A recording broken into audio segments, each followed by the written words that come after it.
With great power comes great responsibility. Isn't that what Peter Parker's uncle told him? With great power comes great responsibility. Is that something that you learned in your life, family? I thank you for rocking with the minister. You are now tuned into the Cosmic Christ University, one of the greatest universities on our planet. I am ordained metaphysical minister, Dr. Corbin. Family, with great power comes great responsibility. The title, The Dangers of the Kundalini. My last video, we were diving deep into what is the Kundalini.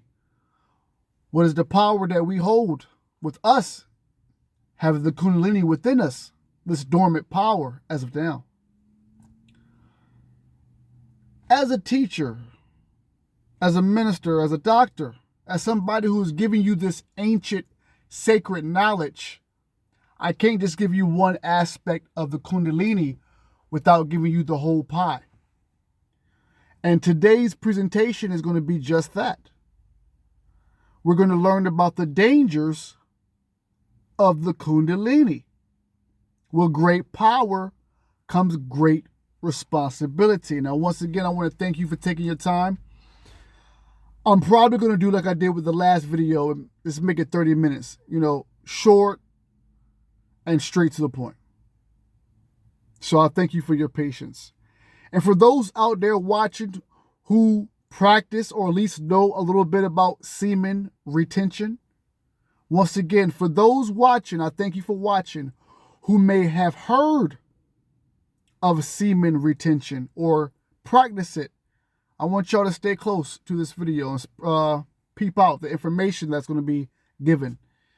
And for the ones who keep their sexual energy sacred, those two groups I just named, in actuality, it's just one people, but you know what I'm saying. For my semen retention family, and for the people in general that just keep your sexual energy sacred, this video is going to be for you as well. So I thank you for your patience. Now I'm going to get me some H2O right quick. Just observe the title before I go in. The dangers of the Kundalini. With great power comes great responsibility. We're about to go in. I thank you. Hit the like button. Share if you think this video was very informative for you. But we're about to go in. The dangers of the Kundalini. With great power comes great responsibility.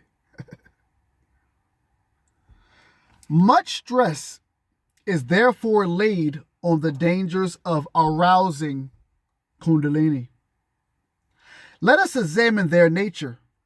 First and foremost, there is the danger of sexual stimulation so that the individual becomes drained of his vitality through sex obsession. Let's stop there. We're talking about the Kundalini. We're talking about with great power comes great responsibility. If you watched the last video on the Kundalini, you know that the Kundalini, at least, is just dormant power that is within all of us. That if we activate it and if we have a balance of that power, Dragon Ball Z, what? So now, for my semen retention family, for my family who preserve and loves to preserve their sexual energy, this is going to be for you as well. Let's start again. Much stress is therefore laid on the dangers of arousing Kundalini. Let us examine their nature. First and foremost, there is the danger of sexual stimulation, so that the individual becomes drained of his vitality through sex obsession. Mental unhingement lies along this line. Sexual vitality and activity are very closely allied to Kundalini, for both are supremely creative in their nature, and the development of the one is bound to stir the development of the other. I'm going to be stopping. So this is class, by the way. This is class. You should have pen and pad unless you're driving. And if you're driving, of course, thank you for being intuitive with the word. No different with Anakin with the Force. It may not show too much of a sexual force in the Star Wars, but best believe the Kundalini was at work with Anakin in the midst of him becoming Darth Vader. We're going to read a little bit more and you can understand why I would say that. But before I go in, I'm going to read this again. This is class. With great power comes great with great power, family, comes great responsibility. A lot of us have sex before. Sex with partners we love, sex with partners we're just lusting for. And you have had that experience with having sex at the end where you just feel drained. Not all the time, but there's a lot of people who are watching. You can understand what I'm talking about. When you have sex either with your partner or it's just a lustful situation and you're feeling drained. Kundalini, sexual energy in itself is a power. But guess what, family? With great power comes what? So let's read that again. I thank you for your patience. You just got to realize that I can't give you one side of the Kundalini that seems like this and not give you the totality of knowing what the Kundalini in its essence is. And that's what the minister is going to do today. So I thank you. Mental unhingement lies along this line. Sexual vitality, that's vitality, and activity are very closely allied, ALLID, to Kundalini. For both are supreme creative in their nature. For both, once again, are supremely creative in their nature. And the development of the one is bound to stir the development of the other. So now, if you didn't know, now you know that Kundalini and sexual energy go hand to hand.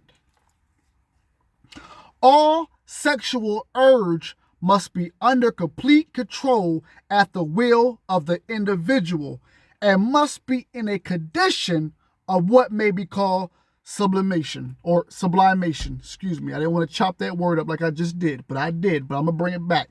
Sublimation. So let's read that again. Are y'all all right? This is the Cosmic Christ University, family. If you didn't know, this is the home of the esoteric, ESOTERIC, the hidden knowledge that they would not dare to teach you in church. And this is also the home of the metaphysical. Meta means higher or above. The spiritual science that you all are used to. Now, once again, let's read this again because we're having class today. All sexual urge, family, all sexual urge must be under complete control at the will of the individual and must be in a condition of what may be called sublimation. Think of the word sublime. That is to say, it must be recognized as a sacrament and therefore to be used in reverence and in a spirit of dedication. Now, the church folks say we all fall short of the glory of God. What I'm saying as a metaphysician is that we all have had partners in sex where it hasn't always been love. And it hasn't always been passionate love. It's been lust. It's been wham, bam, thank you, ma'am. What this is telling us, and what I am telling you, and what a lot of you already know anyway, when it comes to your sexual energy and sharing your sexual energy, it must be in tune divinely. I know some people are like, man, forget that. But if you are one of those people locked in with the minister and you are searching for higher vibrations, higher spiritual realms, these are the steps that you must lead to. So once again, going on 10 minutes, shout out to my semen retention people, and shout out to our people that keep their sexual energy sacred. We're just getting started with this presentation. I hope you're locked in. And once again, I'm going to read this again. All sexual urge, family, all sexual urge must be under complete control at the will of the individual and must be in a condition of what may be called sublimation. Well, that is to say, it must be recognized as a sacrament and therefore to be used in reverence and in a spirit of dedication. Listen to this. Family, listen to this. Sex differentiation. Sex hyphen differentiation. Family, I said sex differentiation in all its various implication is one of God's earliest gifts to his children, often abused and grossly used, but at last learned to be approached as the true preach approaches the altar. Even if you're about in your late teens, 20s, watching this, you could be heads up in the game by the time you get to my age or older than I am. I'm 40, so 50. By just protecting your sexual energy, knowing what sexual, well, actually just knowing who you are and knowing your sexual preference, then having control under that, having a balance of it, knowing who you are, knowing first your connection with God, and have that balance. You can only have that balance when you talk with God, when you have a partnership with God. The Christ within you is what I'm talking about. Listen to this. This is very important. Can you imagine, 12 minutes, serious question I'm about to ask you, Rico, and I thank you for watching. Can you imagine, I don't know if for my church people, have they ever said anything like this in church? Can you imagine that pastors and preachers, reverends and bishops would tell you this in your church? I'm going to read it again. Can you imagine them saying what I'm about to say to you in church? Sex differentiation in all its various implications. I just got to repeat it one more time. Sex differentiation in all its various implications is one of God's earliest gifts to his children, often abused and grossly used, but at last learned to be approached as the true priest approaches the altar. You will never probably in the history of niggerdom hear any theologian in church tell you that sex differentiation. Am I hearing you? You know what we're hearing. In all its various implications, you will never in the history of niggerdom hear any theologian tell you that it is God's earliest gift to his children. They may tell you that we often abuse and grossly use it, but they won't say that, but at last learn to be approached as the true priest approaches the altar. Just brought it right back to the church at the end. This is why in the age of Aquarius, this is why my beautiful family that chose to watch, whether you hit the like button or not, that doesn't matter, as long as you get the gnosis, the knowledge. This is why it's so important in the age of Aquarius, in the age of the divine feminine, the return of the divine feminine energy, this Christ consciousness that we all are now receiving at full speed. This is why it's so important to know truly your connection to God, because if you just place your connection to God to what the churches tell you, you are effed in the A. You figure that out. Let's keep on going. Only those who thus approach the divinity of sex may be safely entrusted with that later gift of Kundalini, which can be handled with safety and profit by the tried and trusty alone.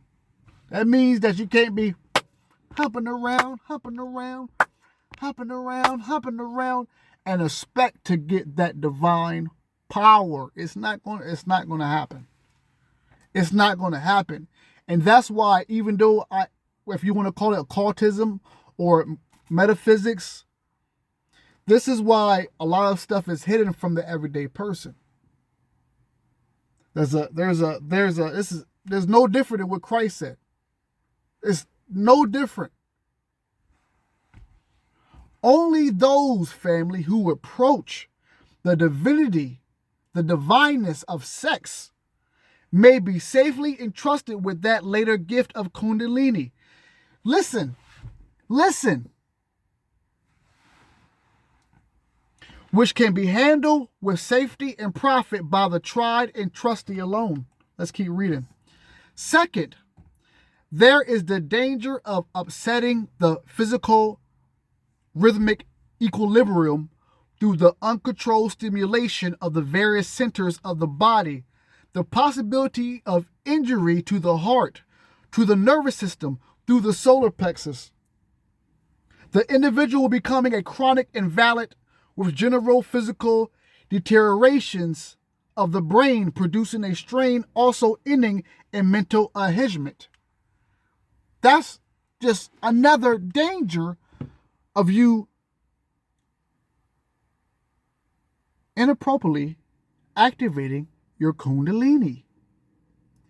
If you don't have a perfect, well balance of that Kundalini energy, with you being a soul in this vessel, in this sleeve, in this shell, then it's going to overpower your body. It's going to overpower this fleshly temple. If you're not in control and balance of the Kundalini power. This is some Dragon Ball Z-ish right here. This has got to be a Dragon Ball Z episode somewhere like this, where if you're not too careful of your sacred power, then it's going to overpower your body. Who's not to say that's what Anakin went through before he transitioned to Darth Vader? Who's not to say that? That his Kundalini power went to a whole other level. We don't know what happened behind the scenes, in the midst, in between. Once again, I want to read this again. And this is just another danger of misusing the power of your Kundalini. Let's read this again. Second, there is the danger of upsetting the physical rhythmic equilibrium through the uncontrolled stimulation of the various centers of the body. The possibility of injury to the heart, to the nervous system, through the solar plexus, the individual becoming a chronic invalid, with the general physical deterioration of the brain, producing a strain, also ending in mental unhingement.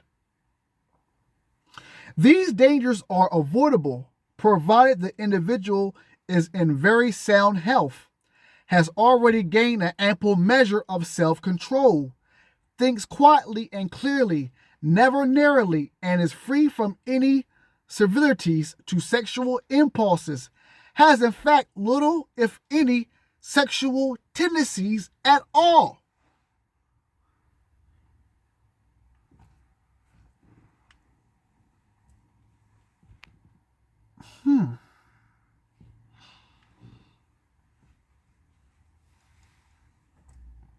To my semen retention people, to my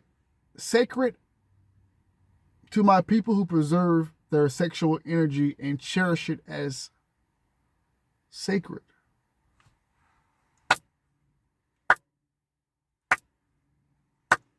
You up 1, you up 10 from everybody else. See, for those who don't know, Christ, the one you know as Jesus, Yeshua, he was trained by the Essenes who were outside of Jerusalem. They kept everything sacred. Your sexual energy was sacred to the Essenes and the Gnostics, but definitely the Essenes. They had the North, Essenes, and the South. This side, no sex, sacred energy. This side, there was marriage. But best believe that marriage came with the understanding of the sacred sexual energy. In 2025, we're going to relearn this all over again. And shout out to Tantra. I encourage every woman watching, and I've been encouraging y'all for this for about 4 years, to research Tantra. Tantra. Every woman should know and study Tantra. Tantra. Everybody, really, but definitely our sisters. I'm going to read that again. But just a shout out to my semen retention family and the people who are keeping that sexual energy sacred. There's a reason why, whether you may not know it, whether you were called to do it, or whether you just had great parents and learned about it, or you just studied yourself. But I'm going to read this again. With great power comes what? With great power comes what? We're reaching higher dimensions now in real time. We don't have to, and we didn't have to die to see heaven, a lot of us. But with great power comes great responsibility. And we're not done leveling up yet, family. We're not done. We're just getting started leveling up with God's power. But in order to receive that power, there is things that we got to preserve for our body. Alcohol. You're going to get to a level where it's not going to be there for you. You don't want it no more. Trust me. Certain foods, certain meats, you're not, trust me.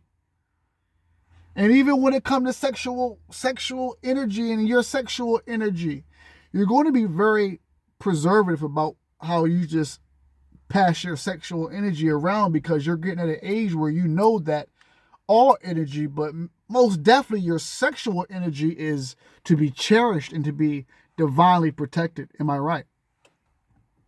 Am I right? So let's read that again. And I thank you for your patience. Let's see where we're at here. These dangers are avoidable provided the individual is in very sound health. Health is what? It damn sure is wealth. All that I just named about, injury to the heart and all that, the nervous systems and the centers, all can be avoided by having what? A very sound health has already gained an ample measure of self-control. Talking about you. Thinks quietly and clearly. Never narrowly, and is free from any servility to sexual impulses. It continues to say, has in fact little, if any, sexual tendencies. Do you have sexual tendencies? That's not for me to know. That's a rhetorical question that you're going to have to ask yourself. Let's keep on going. In fact, little, if any, sexual tendency at all. It must be remembered that however much he may be helped to awaken Kundalini, its development depends largely upon himself. He must watch the various symptoms and regulate them. How, you may ask? He will know how if he is ready. Let's run that back. I meant you. I'm talking about you. So it's saying that whatever you may be doing to help awaken it. So let's use me, for example. How minister, doctor in metaphysics, how I'm helping change the world in real time, shift the consciousness. And that's a great thing, a great value I'm bringing to this planet. But if I'm not honoring the laws and the rules and the principles of the truth of how to activate and control and balance my Kundalini, I'm no better than the person who doesn't even know nothing about Kundalini at all. is what it's saying at the end of the day. That goes for me and it goes for you and anybody who's watching this. One of my last videos, I told you there's two different type of spiritual people. The one who's been through the fire, the trials and tribulations and struggles and overcame it and now are living testimonies. And the ones who use spirituality as an excuse to run away from the everyday problems, knowing that the latter is never going to be accomplished when you do that way. Let's read that again.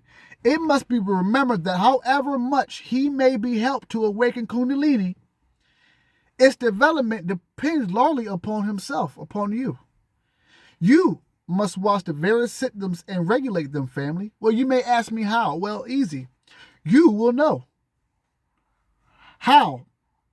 You will know how if you are ready for the awakening, and no further guidance needed to be given here.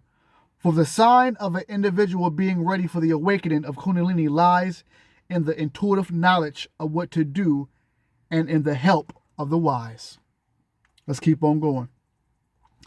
We must never forget that the physical body is denser and therefore less adaptable than all others, and that there tends to arise a concentration of force in a particular area, not a general distribution over the whole. If we look at and say the astral and mental bodies, we notice that each body is in one sense one great organ. Functions which to a certain extent are in the physical body associated with particular parts of the body are, in the case of the inner bodies, more universal. To a certain extent, perhaps, we may speak of localization in regard to the inner bodies, but it is more or less the whole of the astral body that feels, that receives impressions, that communicates. Let's stop there because I don't want everything to run together. I want to break this down. A lot of us heard of the astral realm or the astral bodies. Your astral body is born with you when you come in this world. Usually your astral body cuts off as soon as you die. And I mean literally cuts off. So when you go to sleep at night, your body's still here. But what leaves every night is your astral body to travel to unknown worlds and do whatever your physical body cannot do in this physical form. But also here is talking about your inner body. Now, your inner body is your inner world. Your inner body is the true inner you, which is the real you that you really pay attention to on your daily basis because you're too busy living your outer body or in your outer world, right? So I want to read this again so we can make sense of this. We're talking about the astral body, which I just said that is born with you when you come. It's with you right now as we speak. But when you go sleep tonight, that astral body, a part of you still, until you leave this world, it leaves and it goes to these distant worlds, these other realms that our physical body cannot go to. But even your astral body is not your true self.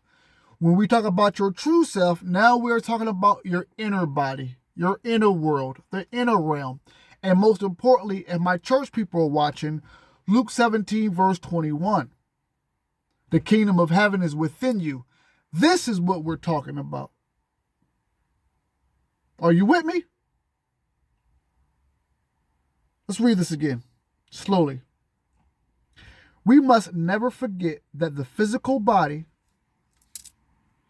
is denser and therefore less adaptable than all others, and that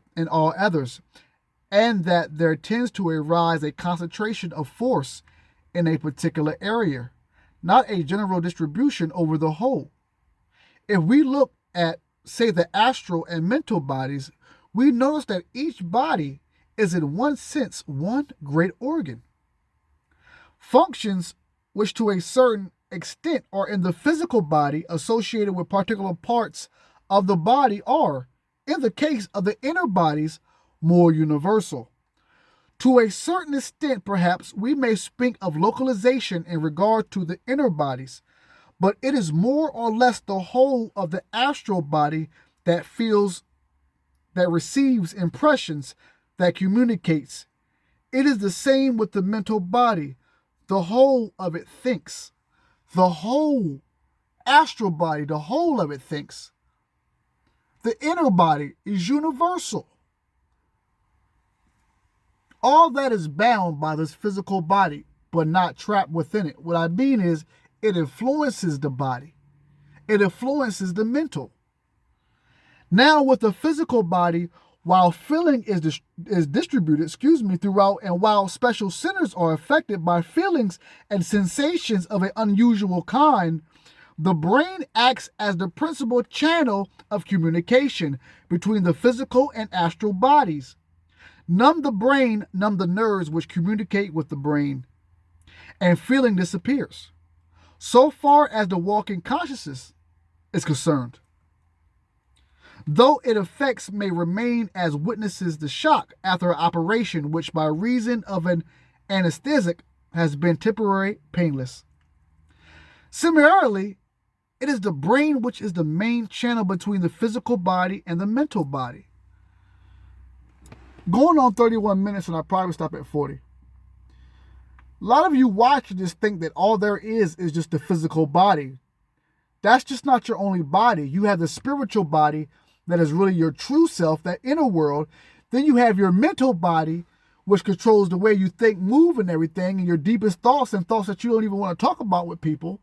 Then you have your astral body.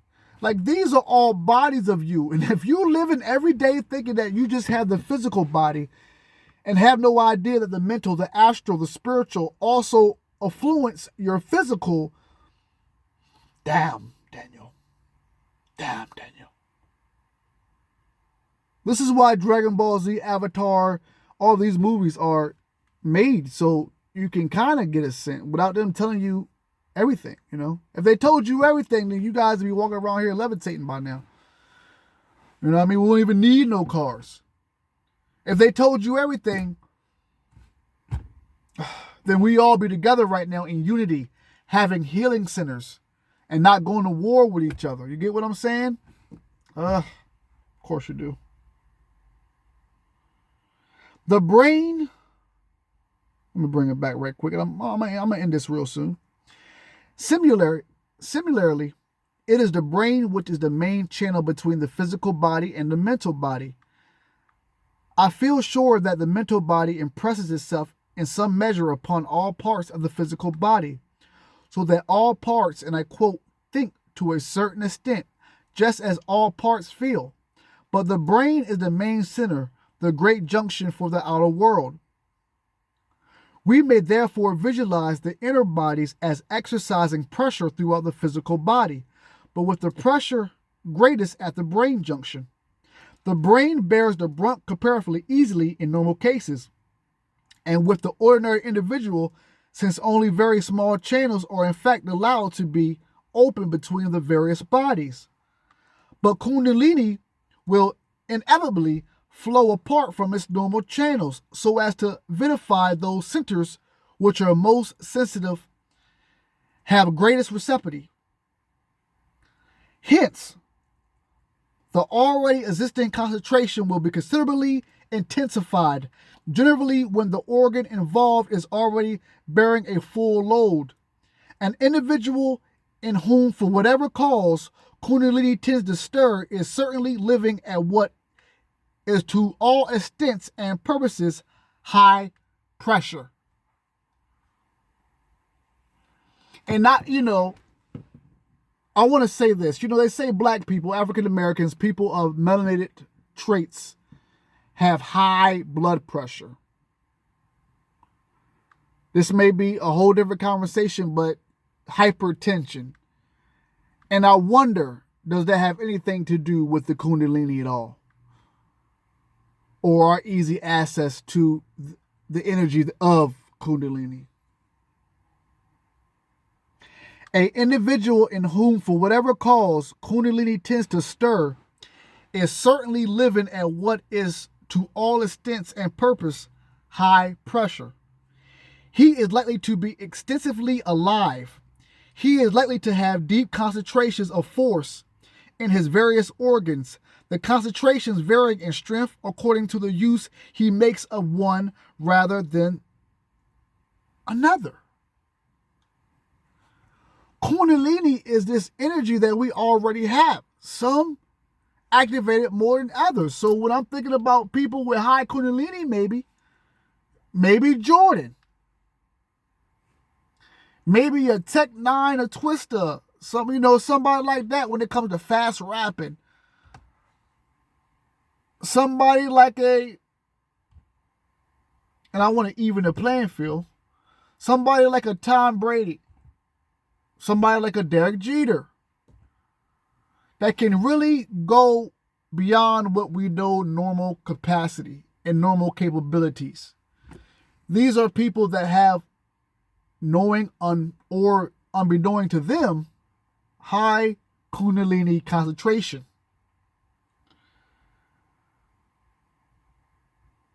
Kundalini may very well be the last straw and the hurl. Kundalini may very well be, and I quote, the last straw, and hurl the unfortunate individual down into cruel darkness, if he be not a spiritual athlete trained to bear the strain.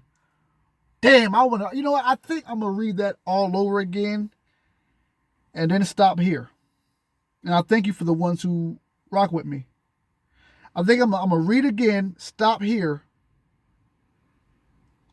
and stop here. Not here, but here. Okay, here we go.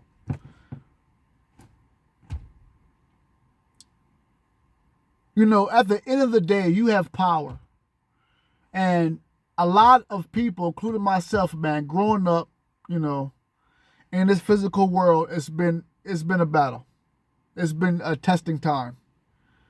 But now, knowing what we know, surviving what we're surviving, we have no excuses not to level up. And this is one of my missions and one of my jobs here. For the person who do turn, on their YouTube, watches my channel, and are in tune. No matter how passionate my energy is, no matter how times I slow down or overlap in my words, you take the time and listen, and you get the gems. You have the patience to hear what the minister is saying, and you are realizing throughout all of it, the minister is telling you that you always had the power that you knew you had. Here's more proof so you can utilize it in this everyday world, to supersede this everyday world and have dominion over it. So I want to read this one more time, and then I'm going to go ahead and let you guys go and enjoy the rest of your beautiful day. A individual, that means you, a individual in whom, for whatever cause, Kundalini tends to stir, is certainly living at what is to all intents and purposes high pressure. He or she is likely to be intensely alive. He or she is likely to have deep concentrations of force in his or her various organs. The concentration varying in strength according to the use he or she makes of one rather than another. Kundalini may very well be, and I quote, the last straw, end quote, and hurl the unfortunate individual down into cruel darkness, if he be not a spiritual athlete trained to bear the strain. And then I'm going to end here.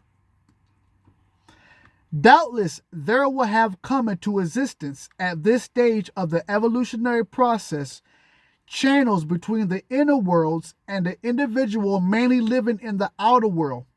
But such channels are not likely to be deep, and if suddenly a rush of force whirls through one or another of them, or directly into a physical organ, they may well burst, that's a quote, end quote, and bring about catastrophe. Shit. I remember listening to Bobby Hemmett. How many of you hit the like button if you heard of Bobby Hemmett? Bobby Hemmett used to say that if all of us get together and just concentrate on just one mission, whatever that mission way, we can destroy this planet.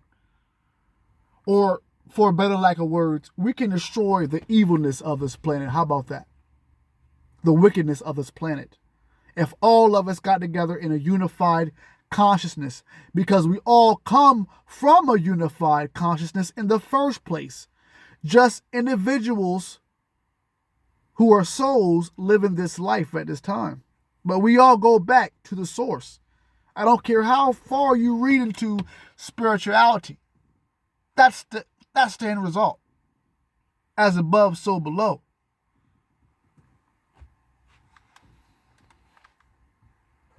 You're born out of the womb. So far, you go back into the womb. This is powerful. With great power comes great responsibility.